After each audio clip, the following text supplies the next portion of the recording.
तर मित्रांनो, आजच्या या व्हिडिओमध्ये मी तुम्हाला घेऊन जात आहे पुण्यातील एक सुंदर असं डेकोरेशन केलेलं गणपती मंडळ, म्हणजेच सदाशिव पेठेमध्ये असलेलं छत्रपती राजाराम मंडळ या ठिकाणी। या ठिकाणचा हा देखावा संपूर्ण पुण्यामध्ये आणि सोशल मीडियावरती सध्या तुफान गाजत आहे। तर नमस्कार मित्रांनो, स्वागत आहे पुन्हा एका नवीन व्हिडिओमध्ये। आज मी आलोय पुण्यामधील सदाशिव पेठमध्ये आणि या ठिकाणी आहे छत्रपती राजाराम मंडळ। या ठिकाणी यावर्षी यांनी गणपतीचा खूप सुंदर असा देखावा तयार केलेला आहे अमृतसर मधील दुर्गियाना मंदिराचा।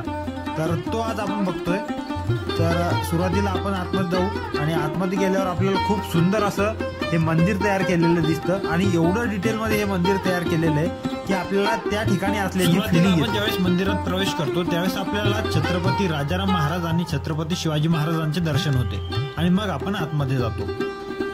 जर तुम्हाला हा देखावा बघायचा असेल तर रात्रीच्या वेळेस या, कारण रात्रीच्या वेळेस विद्युत रोषणाईमध्ये हे मंदिर खूपच आकर्षक वाटते।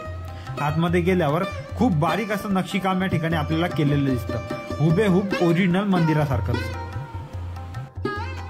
या डेकोरेशन मध्ये मंदिराच्या बाहेर खूप सुंदर असे पाण्याचे कारंजे तयार करण्यात आलेले आहे आणि रात्रीच्या वेळेस विद्युत रोषणाईमध्ये हे पण खूप सुंदर दिसतात। जर बाहेरच्या बाजूने आपण बघितलं तर खूप बारीक असं नक्षीकाम या ठिकाणी आपल्याला केलेलं वाटतं। कुठल्याच अँगलने हे वाटत नाही की हे डेकोरेशन आहे म्हणून।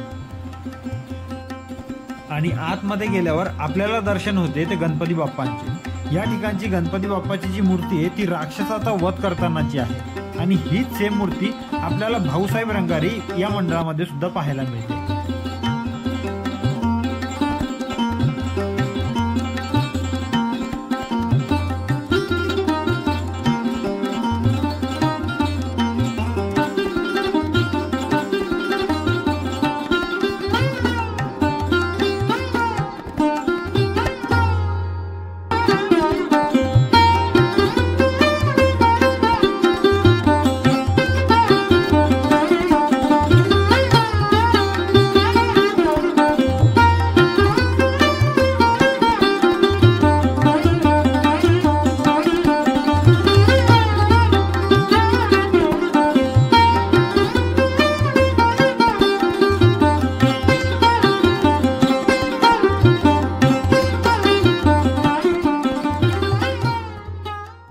तर हा होता मित्रांनो आजचा व्हिडिओ तुम्हाला कसा वाटला कमेंट मध्ये नक्की कळवा। आवडल्यास लाईक करा, शेअर करा आणि सबस्क्राइब करा।